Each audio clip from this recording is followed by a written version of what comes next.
All right, guys, and welcome back to class. Today we're going to start off with doing some noticing and wondering from our reading last night. Last night you were supposed to read chapters or pages 1 through 7 again, and I want you guys to tell me if there's anything new that you noticed and wondered about the text from your reading from last night. You will share this in Schoology. Our focusing question for this lesson is, how did the conditions on the front affect soldiers? And we are in our organized stage of what's happening in All Quiet on the Western Front. So let's look at our launch portion of our lesson. In this lesson, you guys are going to complete your reading of Chapter 1 of All Quiet on the Western Front. You are going to explore the soldiers' lives in the military and their reactions and their responses of Paul and his friends to the incidents that happened in the text so far. So let's go ahead and look at pages 7 through 13. I'm going to read from Today is Wonderfully Good to Alone We Must See It Through. I want you guys to turn your books to pages 7 through 13 and follow along with me as I read. Remember, you were supposed to read pages 1 through 7, so we should be picking up from where we left off. As I'm reading, I want you to think and ask yourself, what do you notice and wonder about the soldiers' lives in the military? How are their lives in the military? So I'm going to start at page 7. Today is wonderfully good. The mail has come and almost every man has a few letters and papers. We stroll over to the meadow behind the billets. Crope has the round lid of margarine tub around his arm. On the right side of the meadow, a large common latrine has been built, a roofed and durable construction, but that is for recruits who as yet have not learned how to make the most of whatever comes their way. We want something better. Scattered about everywhere, there are separate individual boxes for the same purpose. They are square, neat boxes with wooden sides all around, and have unimpeccably satisfactory seats. On the sides are hand grips, enabling one to shift them about. We move 3 together in a ring and sit down comfortably, and it will be 2 hours before we get up again. I well remember how embarrassed we were as recruits in barracks when we had to use the general latrine. There were no doors, and 20 men sat side by side as in a railway carriage so that they could be reviewed all at one glance, for soldiers must always be under supervision. Since then, we have learned better than to be shy about such trifling animosities. In time, things far worse than that come easy to us. Here in the open air, though, and the business is entirely a pleasure, I no longer understand why we should always have shied at those things before. They are, in fact, just as natural as eating and drinking.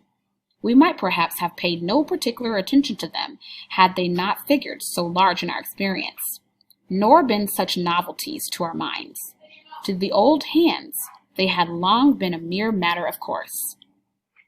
The soldier is on friendlier terms than other men with his stomach and intestines. 3/4 of his vocabulary is derived from these regions, and they give an intimate flavor to expression of his greatest joy as well as of his deepest indignation. It is impossible to express oneself in any other way so clearly and pithily. Our families and our teachers will be shocked when we go home, but here it is the universal language. Enforced publicity has in our eyes restored the character of complete innocence to all these things.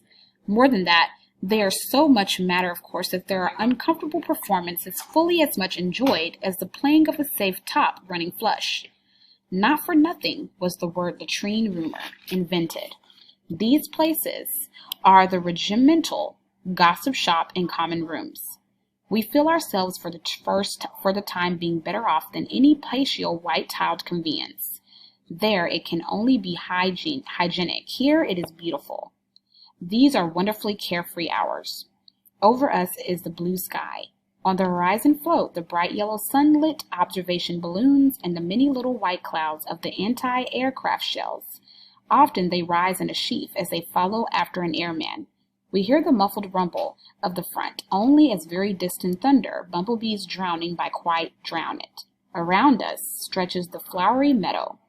The grasses sway their tall spears. The white butterflies fluttered around and float on the soft, warm wind of the late summer. We read letters and newspapers and smoke. We take out our caps and lay them down beside us. The wind plays with our hair. It plays with our words and thoughts. The 3 boxes stand in the midst of the glowing red field poppies. We set the lid of the margarine tub on our knees and so have a good table for the game of scat. Crop has the cards with him. After every miserere omelette, we have a round of nap. One could sit like this forever. The notes of an accordion float across from the billets. Often we lay aside the cards and look about us. One of us will say, "Well, boys," or "It was a near thing that time," and for a moment we fall silent. There is in each of us a feeling of constraint. We are all sensible of it. It needs no words to communicate it.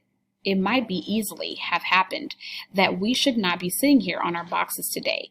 It came damn near to that. And so everything is new and brave.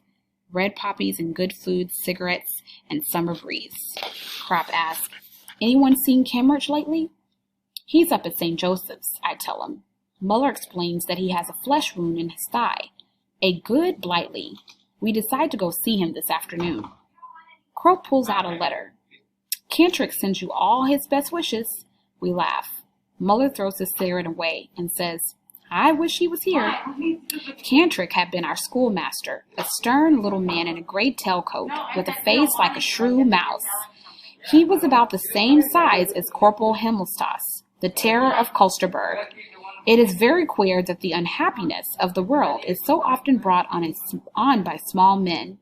They are so much more energetic and uncompromising than the big fellows. I have always taken good care to keep out the sections with small company commanders. They are mostly confounded, little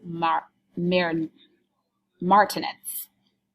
During a drill time, Cantrick gave us long lectures until the whole of our class went under his sheep herding to the district commandant and volunteered. I can see him now as he used to glare at us through the spectacles and say in a moving voice, "Won't you join up, comrades?" These teachers always carry their fillings ready in their waistcoat pockets and trot them out by the hour, but we didn't think about that then. There was indeed one of us who hesitated and did not want to fall into line. That was Joseph Bain, a plump, homely fellow, but he did allow himself to be persuaded, otherwise he would have been ostracized, and perhaps more of us thought as he did, but no one could ever well stand out, because at that time, even one's parents were ready with the word coward. No one had the vaguest idea what we were in for. The wisest were just the poor and simple people. They knew the war to be a misfortune, whereas those who were better off and could have been able to see more clearly what the consequences could be were beside themselves with joy. Kaczynski said that was a result of their upbringing. It made them stupid. And what Kat said, he had thought about it.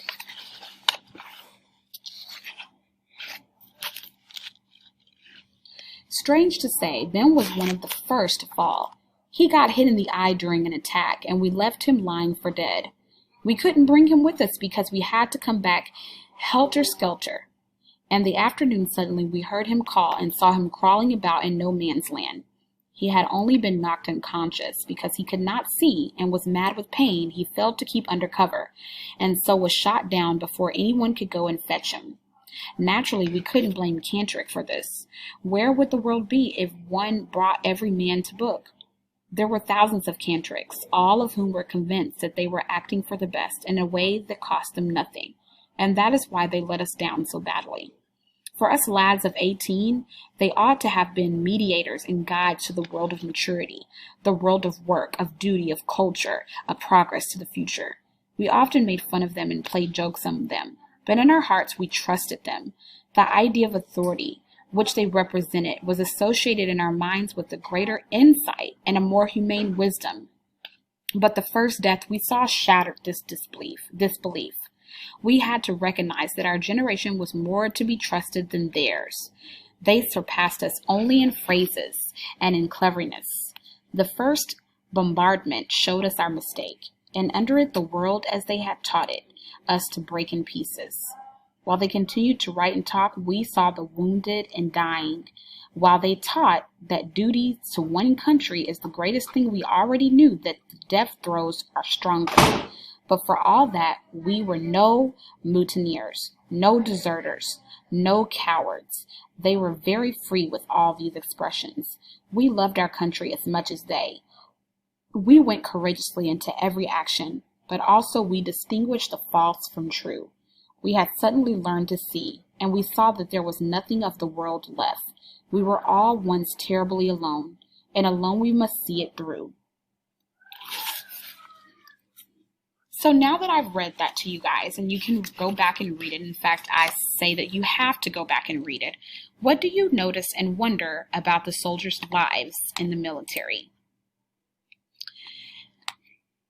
Now, pages 13 through 18 from before going over to see Cambridge to We Are Old Folk. What do you notice and wonder about the soldiers' visit with Cambridge? I want you to read pages 13 through 18 and answer, what do you notice and wonder about the soldiers' visit with Cambridge? Now let's look at the two sections of chapter 1. We are going to discuss various incidents and the way the soldiers respond to them. I want you guys to reread pages 10 through 13 from Cantrick had been our schoolmaster to Alone We Must See It Through.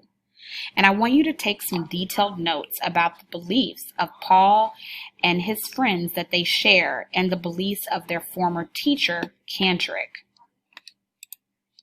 You'll write down those beliefs on a T-chart. So, for example, Paul and his friends believed that. Cantrick believed that about the war. You'll write these in the particular columns. Here's a model. Paul and his friends believed that the generation was more trusted than theirs. But the teacher that they had, he always carried his feelings ready in his waistcoat pocket.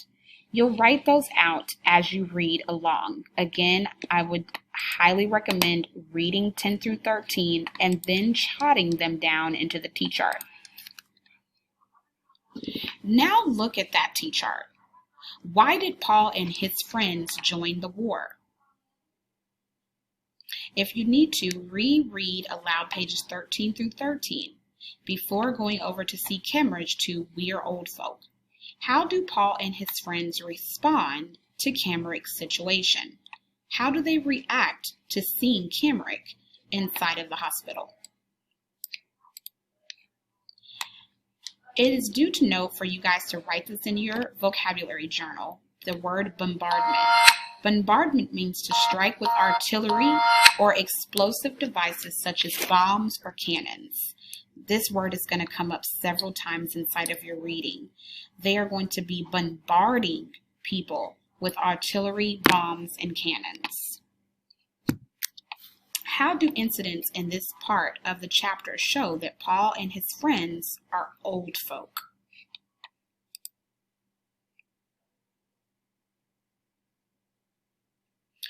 Remember, as you are reading, you should be updating your status reports as things are happening. This routine will come back up. So be prepared to take notes and share out in the discussion boards at any time.